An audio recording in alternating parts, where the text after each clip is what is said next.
ಪ್ರಿಯ ವೀಕ್ಷಕರೇ, ನಿಮಗೆಲ್ಲರಿಗೂ ನನ್ನ ನಮಸ್ಕಾರ ಮತ್ತು ಸಮೃದ್ಧಿ ಬ್ಲಾಗ್ಸ್ಗೆ ನಿಮಗೆಲ್ಲರಿಗೂ ಸ್ವಾಗತ. ಇವಾಗ ಮನೆಯಲ್ಲೇ ಹೇರ್ ಮಾಸ್ಕನ್ನು ನಾನು ತಯಾರು ಮಾಡೋದು ಹೇಳ್ತೀನಿ.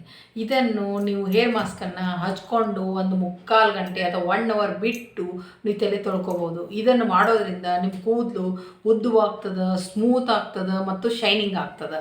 ಇದಕ್ಕೆ ಬೇಕಾಗಿರೋ ಪದಾರ್ಥ ಮತ್ತು ಮಾಡೋ ವಿಧಾನನ ನಾನು ಹೇಳ್ತೀನಿ.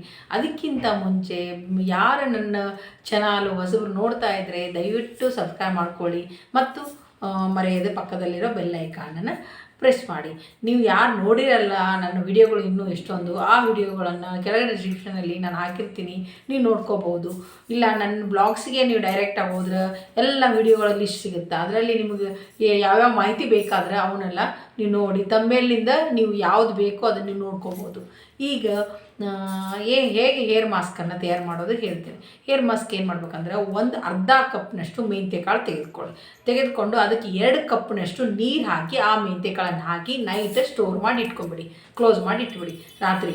ಆಮೇಲೆ ಬೆಳಗ್ಗೆ ಆದಮೇಲೆ ಅದೇ ಸೇಮ್ ಪ್ರಮಾಣದಲ್ಲಿ ಅಗಸೆನೇ ತಗೊಳ್ಳಿ, ಅರ್ಧ ಕಪ್ನಷ್ಟು ಅಗಸೆ ತೆಗೆದುಕೊಂಡು ಒಂದು ಪಾತ್ರೆಯಲ್ಲಿ ಹಾಕ್ಕೊಂಡಾದಮೇಲೆ ನೀವು ರಾತ್ರಿ ಮೆಂತ್ಯಕಾಳು ನೀರು ಹಾಕಿ ನೆನೆಸಿಟ್ಟಿರ್ತೀರಲ್ವ, ಅದನ್ನು ಆ ಅಗಸೆ ಮೇಲೆ ಹಾಕಿ ನೀಟಾಗಿ ಹಾಕಿದಾದ್ಮೇಲೆ ಆ ಪಾತ್ರೆನ ಚೆನ್ನಾಗಿ ಕುದಿಸಿ ಒಂದು 15 ನಿಮಿಷ ಕುದಿಸಿ. ಅದು ಮಂದ ಬರುತ್ತೆ, ಒಂಥರ ಜೆಲ್ ಥರ ಆಗುತ್ತೆ.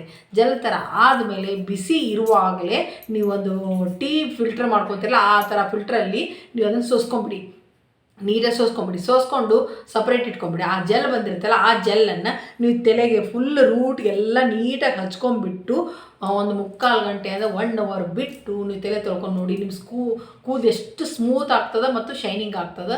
ಇದನ್ನು ಮಾಡಿ ನೋಡಿ, ಖಂಡಿತ ನೀವು ಕಮೆಂಟ್ಸ್ ಮಾಡಿ ತಿಳಿಸ್ತೀರಾ. ಆಮೇಲೆ ಇದೇ ಥರ ಉಪಯುಕ್ತ ಮಾಹಿತಿಯನ್ನು ಮತ್ತೆ ಮುಂದಿನ ವಿಡಿಯೋದಲ್ಲಿ ನಾನು ತಿಳಿಸ್ತೀನಿ. ಆಮೇಲೆ ಯಾರಿಗೆ ನಿಮಗೆ ಲೈಕ್ ಆದರೆ ಮರೆಯದೆ ಇಷ್ಟವಾದ್ರೆ ಲೈಕ್ ಮಾಡಿ ಮತ್ತು ಶೇರ್ ಮಾಡಿ.